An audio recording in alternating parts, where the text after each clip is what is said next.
So some time ago, I kept hearing about these 5 effective fitness rules. And to get into the best shape of my life and stay consistent for over 1,000 workouts, I decided to break these rules. So in this video, I want to do 2 things.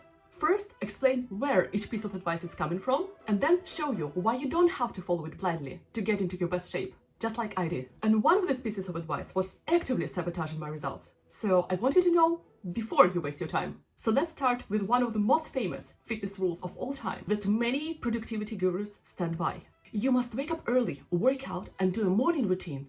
Oh goodness. For a long time, every time I went to social media, I felt like my evening workouts didn't count as much as morning workouts with a full routine. Because there, everyone wakes up at 5 a.m., meditates, journals, drinks some kind of green juice, and then runs a marathon before work. And this idea comes from something very simple. It looks impressive.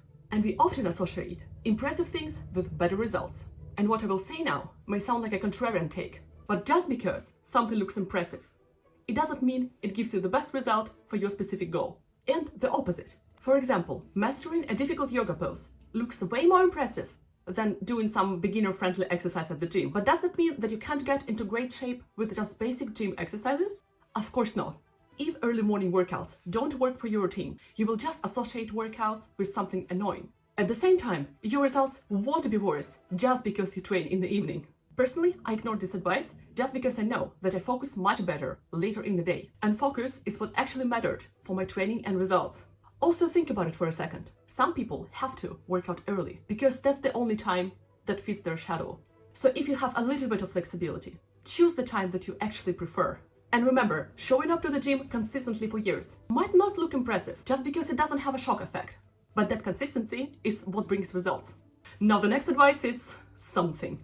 Don't eat after 6 in the evening. Sounds brutal, but let me explain where it actually comes from. The common logic is that your body is not supposed to digest food at night. It's supposed to rest at night and digest food during the day.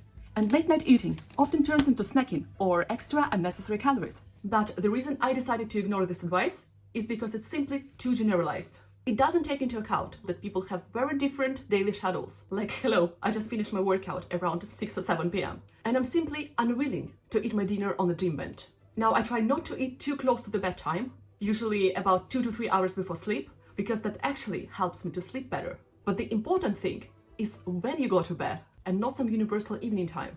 If you go to bed at 9, good for you. I go to bed around midnight, so having dinner at 8 or 9 p.m. works perfectly for me. If I stopped eating at 6 p.m., I would basically be starving by 10. Everyone's schedule is different, and nutrition advice should take it into account. Now, the next piece of advice, if understood correctly, will actually skyrocket your progress, but understood incorrectly, and you stuck for years. Avoid high-calorie foods. Now, this advice often comes from the idea that people who'd like to stay in shape are afraid of consuming too many calories. Now, the reason I decided to ignore this advice is because it is quietly hiding an important catch. They don't tell you everything. Junk food is usually high in calories, so people assume that all high-calorie foods should be avoided. But at the same time, think about it. Not all high-calorie foods are unhealthy. A simple example would be avocado. The real issue is not just calories, it's nutrients. Many processed foods are high in calories but low in nutrients. This is why they can negatively affect our health and energy levels. Because I focused on that, I stopped just crashing and burning during the day just because I lacked food that support my energy. Nutrient-dense foods is the reason why I'm able to stay consistent with training for years. And if your goal is fat loss, you can still be in a slight calorie deficit while mostly eating nutrient-dense foods and not processed ones. If you don't enjoy running, the next advice can be a little painful. Do a lot of running to stay in shape. Now, this advice comes from the fact that cardio is a very efficient way to burn calories. But the reason I decided to ignore it is that I wanted to build muscle. Why? Because building muscle improves your metabolism. The thing is that most people think that exercising is what burns the most calories. But actually, you burn the vast majority of calories during the day by just existing. And this rate of how many is different for every person. Is it possible for you to increase this rate? The answer is yes.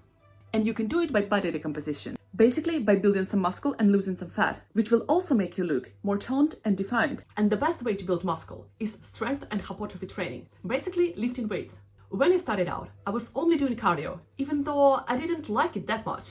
I did that because I wanted to stay slim, but was afraid to increase my muscle mass and didn't understand why we need it.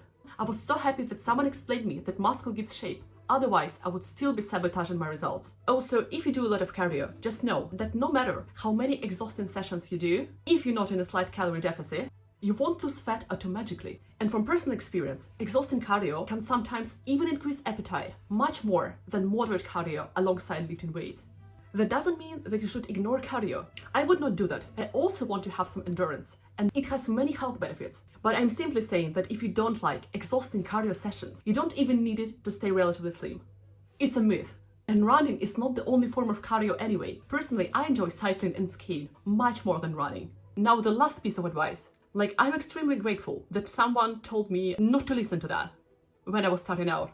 You must do specific exercises with a specific twist. This advice usually comes from people who want to help you to maximize your gains. It's true, small changes in exercise selection or technique can target muscles differently. But for an average person, especially busy beginners, this is often not the most important thing. Most beginners and busy people often struggle much more with simply showing up. That most efficient exercise might be too intimidating, and turning the big toe of the left foot 5 centimeters to the right to maximize gains, it's not that helpful in the beginning. And I'm not saying that you shouldn't focus on the optimal exercise form. I'm just saying that if you try to optimize every single detail about your training before you even build the habit, you can easily get stuck. When I first started, the most helpful thing was choosing exercise I actually enjoyed and making sure I train each muscle group. For example, I know that barbell squats have a lot of benefits, but I don't like them. And if I have started with this exercise, I would not have stayed at the gym for many years and therefore wouldn't see any results. So go, try the exercise and adjust if needed. Show up and do what's the most efficient for you. And later, if you want to optimize things further, you can start thinking about variations and details. And if you'd like to skyrocket your fitness results and not make the same mistakes that I did, watch my next video.